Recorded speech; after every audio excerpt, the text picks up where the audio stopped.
Tous mes abonnés, à tous les frères et sœurs, aux amis. Voilà.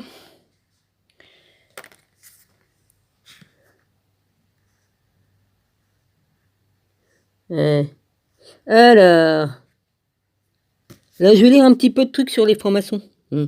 La franc-maçonnerie et le Christ, deux mots qui semblent antinomiques.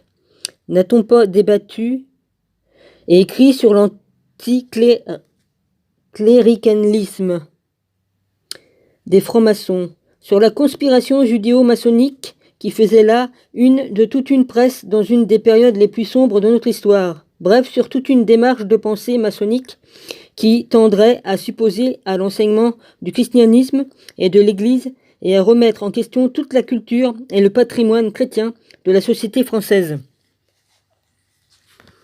Tout cela mérite des éclaircissements. Sur le plan historique, la franc-maçonnerie se dit être l'héritière spirituelle des corporations de maçons du Moyen-Âge, maçons de métier ou opératifs, comme cela sera souvent écrit dans ce livre. Ces maçons ont été à même de se regrouper en confréries de métier, d'ailleurs à caractère charitable et religieux, comme toutes les confréries à cette époque. Ces confraternités à vocation fraternelle s'étaient créées pour la protection du métier et de ses membres. Comment nommait-on ces derniers? Ils avaient le nom modeste de maçons au maître, de maçons magister, lator morum ou en latin. N'y avait-il pas des francs-maçons au Moyen-Âge? Ce mot relativement moderne vient de la freemason en anglais, qui est lui-même la contraction de Freestone, F-R-E-E-S-T-O-N-E, je sais peut-être pas le prononcer, mais pas grave.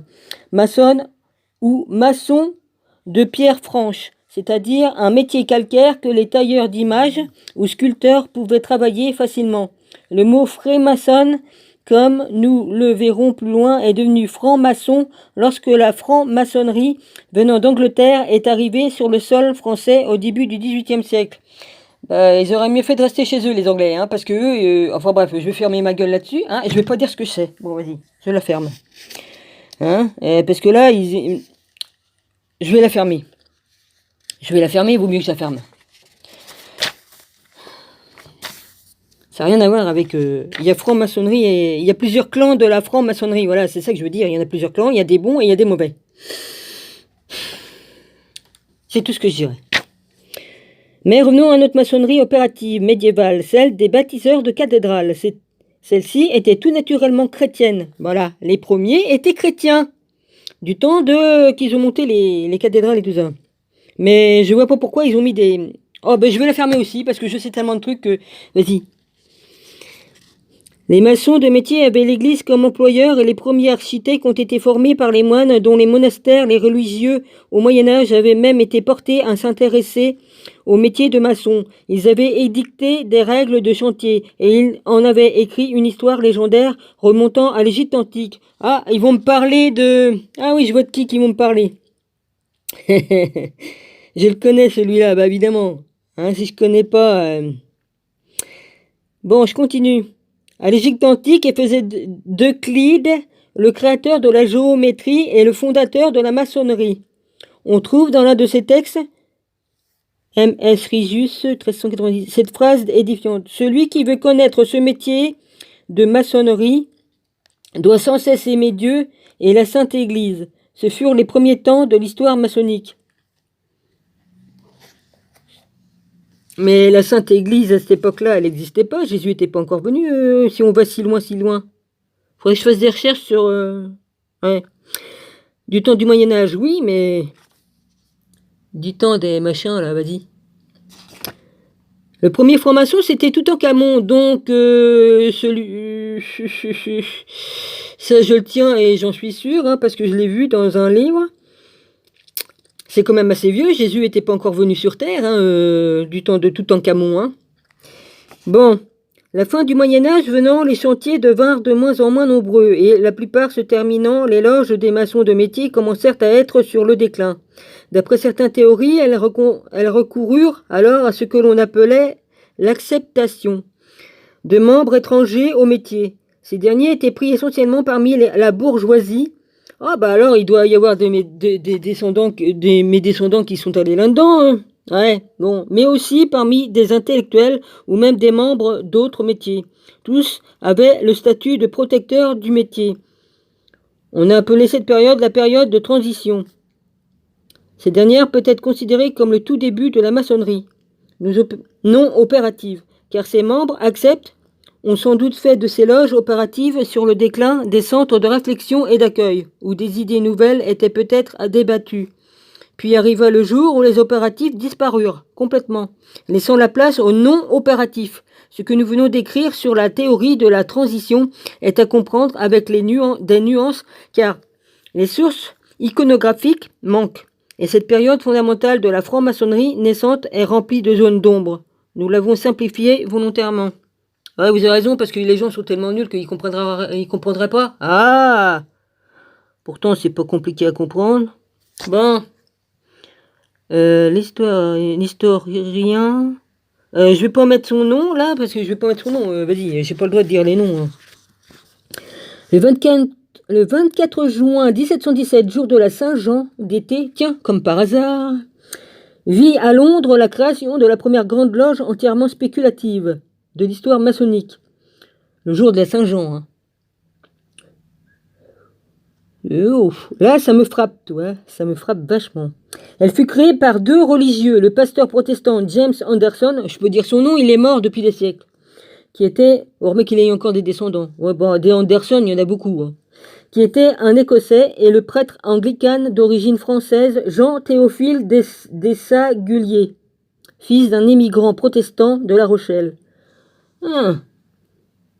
La franc-maçonnerie était née quelques années plus tard, en 1723. Le pasteur Anderson rédigera ces fameuses constitutions qu'il complétera en 1738. Dis donc, les francs-maçons, ça va pas vous plaire alors si je mets ça sur ma chaîne? Hein? Mais je dis rien de mal, je fais rien de mal, là, vas-y, hein. Ah, évidemment, c'est vous qui êtes au... Hein? Ça va pas vous plaire. Bah écoutez, vous écrivez des trucs, moi je donne pas le nom du livre ni quoi qu'est-ce. Bon, j'ai montré la couverture dans mes vidéos, mais bon, j'explique, hein, pour que les gens puissent comprendre ce qui est ceci, ce qui est cela. Parce que la connaissance, ça aide, non? Ah, vous allez quand même pas me faire un procès, hein, les gars? Ouais.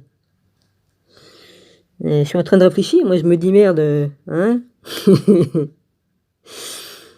Alors, le pasteur Anderson rédigea sa fameuse constitution qui complétera en 1738, celle-ci étant la charte de la nouvelle confrérie qui aura succès énorme aussi bien en Angleterre que sur les continents dès la première ligne. Il est fait référence à Dieu qui est désigné comme le grand architecte de l'univers. Ah bah ça, vous avez rien inventé, hein. C'était écrit bien avant que vous le dites, hein. Que vous le disiez. Oh là, ça va, c'est bon, vas-y. Que vous l'eussent dit, ouais, l'eussent dit. Que vous l'eussent dit. Voilà. Tandis que le plus loin, dans la Constitution, le Christ se voit appelé Messie de Dieu et grand architecte de l'Église. Ces constitutions sont de nature théiste. Ils font appel à la révélation que Noé a reçue de Dieu en ces termes. « J'établirai mon alliance avec toi » Genèse 9. On a donné le nom de religion noachite à celles qui ont été créées depuis cette révélation. La franc-maçonnerie est donc née dans ce contexte. Elle a ensuite continué d'exister dans ce cadre depuis le début du XVIIIe siècle, lorsque partie de l'Angleterre, elle se répandit sur le continent européen et en France en particulier. Ah bah ça, pas qu'un peu, hein. Elle a ensuite constitué d'exister dans ce cadre depuis le début du XVIIIe siècle, lorsque partie de... Voilà, bon. Les premiers maçons eurent pour saint patron les deux Saint-Jean, et c'est depuis le temps ancien, écrit René... je dis pas son nom. Loge de Saint-Jean, en souvenir de ces lointaines organisations corporatives d'inspiration chrétienne. Une des références maçonniques les plus anciennes faites à Saint-Jean se trouve dans un manuscrit anglais, le MS, c'est marqué MS, le MS, Sloan, datant des années 1700 environ, comportant une série de questions par demande et réponses parmi celles-ci non trouvées. Nous trouvons, pardon. Par celle-ci, nous trouvons. Il y a la suite derrière, mais il y a un truc qui est écrit en dessous, là. Le théisme fait référence à un Dieu qui s'est manifesté. C'est ainsi que dans l'Ancien Testament, Dieu s'est manifesté, à Noé, comme il est indiqué en Genèse 9. Le déisme correspond, lui, à un Dieu impersonnel. Hein? J'ai bien dit ou pas? Puis je suis tellement fatiguée. J'ai dormi, mais je suis aussi fatiguée que comme je me suis couchée. Je me suis endormie en regardant une vidéo. Comme j'ai ouvert les yeux, j'ai dit merde, je me suis endormie. Je me suis couchée, forcément. J'ai rangé mes affaires, je me suis couchée. Je me suis réveillée ce matin dans le même état.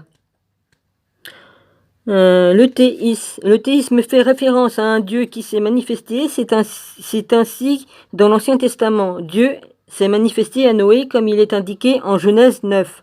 Le déisme, voilà, je croyais que j'avais pas bien prononcé déisme, correspond, lui, à un Dieu impersonnel que l'on peut assimiler au grand tout, au principe, en tout état de cause, à un Dieu non manifesté. Ok. Demande et réponse parmi celles-ci, nous trouvons...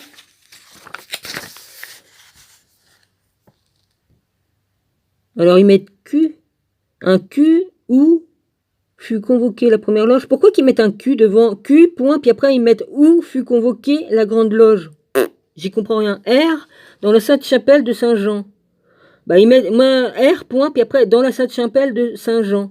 C'est donc rappeler l'antériorité de la tradition johannique dans la franc-maçonnerie.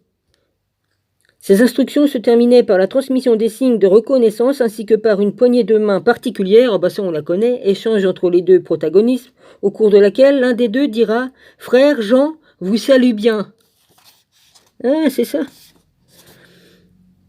Vous pouvez pas foutre la paix à mon Jean, hein? Merde alors. Un nombre au tableau porté à l'enfance de la franc-maçonnerie fut l'excommunication des francs-maçons par le pape Clément XII. Ouais, oh. Pourquoi? Les raisons sont mal connues, mais le fait de recevoir dans les loges des croyants issus d'autres religions que la religion chrétienne, juifs, musulmans, mais aussi bouddhistes ou hindouistes, a été mal perçu par l'Église qui a aussi invoqué des raisons seules connues de nous, sans préciser davantage. De plus, une société secrète venant d'un pays dont l'Église avait fait succession avec Rome ne pouvait que déplaire au Saint-Siège. Une certaine hostilité s'était levée contre la maçonnerie de la part des gouvernants, mais aussi de la papauté, comme on vient de le voir. Aucun d'eux n'acceptait qu'une société puisse avoir des secrets qu'elle ne dévoilait qu'à ses membres. Ces excommunications resta en fait sans effet, et des religions même restèrent dans les loges jusque dans la première moitié de ce XVIIIe siècle. Les papes, ils n'ont fait du mal. De toute façon, ils font partie du côté de... Eux, ils servent Lucifer. Hein. Pour ça qu'ils n'acceptent pas ce qu'on la vraie vérité. Parce qu'il y a quand même des... Il y a les bons francs-maçons et il y a les mauvais. Vas-y, il y a du bon et du mauvais dans tout. Hein. C'est comme les chevaliers. Hein. Il y a les vrais chevaliers de Dieu et les autres qui ne sont pas de Dieu. Hein. Bon, il y a l'ombre et la lumière et en tout. Hein. Au XIXe siècle, en sa fin, verra la suppression de la Bible dans les loges françaises, c'est-à-dire une des trois grandes lumières de la maçonnerie avec l'équerre et le compas de l'autel de serment, le livre étant remplacé par la constitution de l'obédience de l'époque ou par un livre blanc. La référence au grand architecte de l'univers sera supprimée des invocations et des rituels, marquant ainsi une rupture définitive avec toute référence théiste. Les raisons de cette suppression se situant surtout dans le domaine de la politique et du social. Ouais. Nous en venons maintenant à notre anticléricalisme des francs-maçons. S'il a existé, il est resté très localisé dans le temps, essentiellement à la fin du XIXe siècle et jusque dans le premier tiers du XXe. Il coïncide avec le début de la Troisième République, la séparation de l'Église et de l'État, la liberté de conscience et l'émergence de la laïcité. Il faut ajouter à cela l'opposition de l'Église de l'époque qui voyait sur un plan politique la maçonnerie française épouse les idéaux égalitaires et socialistes. Ouais, tout le monde est toujours en train de se bouffer le nez, il y a toujours des... Ouais. Pour nous résumer, nous pouvons dire qu'il y a eu 3 grandes périodes dans la franc-maçonnerie. Une première période, celle de la maçonnerie médiévale dite opérative, qui était spécifiquement chrétienne. Celle-là, elle me plaît, ouais, les vrais chrétiens. Les maçons de métier travaillaient dans l'Église et pour l'Église. La seconde période correspondait au début du XVIIIe siècle avec la création de la première grande loge d'Angleterre. Bah celle-là, non, je l'aime pas. Désolé, je l'aime pas parce qu'elle est contre... Oh, je vais fermer ma grande bouche. Constitution d'Anderson, qui ne veulent théistes et dont acceptent les croyants issus de la tradition abrahamique, juifs, chrétiens. Oh, je sais rien, moi j'aime pas trop. Il y a des trucs que j'aime pas dans certains trucs, j'ai le droit. Hein. Merde. Dans la troisième période, correspondant à peu près à la fin du XVIIIe siècle. Non, bah, puis alors, Babette, non, elle est contre machin, là. Non, elle est contre, donc tout ce qui est contre mon Dieu et Jésus, je suis pas avec eux. Je suis qu'avec les vrais qui sont avec le vrai Dieu et le vrai. Tout ce qui est contre, ben, non, je les mets de côté. Ça veut pas dire qu'ils peuvent pas m'apprendre quelque chose, c'est sûr, mais on apprend dans toutes choses, mais non, je suis pas non. Ah, on va encore me mettre un pouce en bas comme on a fait hier soir. Ouais, bon, j'en ai rien à foutre. Mettez des pouces. Ça, c'est des petites vengeances personnelles de certains. Bon, s'ils ont rien d'autre à faire, hein. Moi, ça me fait rigoler, c'est tout, hein. Ça, c'est vraiment bac à sable. Protection de serment sur la Bible. C'est sûr, hier soir, j'ai pas fait ma lecture normale. J'étais trop fatigué, j'ai pas pu. Puis là, je suis tellement fatigué, j'arrive même pas à me concentrer. C'est trop dur. Je suis trop fatigué. Je suis trop fatigué. Là, je voulais juste mettre un petit extrait de ça sur la franc-maçonnerie. Je sais même plus où je suis. Ah, bon, ouais. J'étais arrivé là, moi. Qui se veulent théistes et donc acceptent les croyants issus de la tradition abrahamique, juifs, chrétiens et musulmans.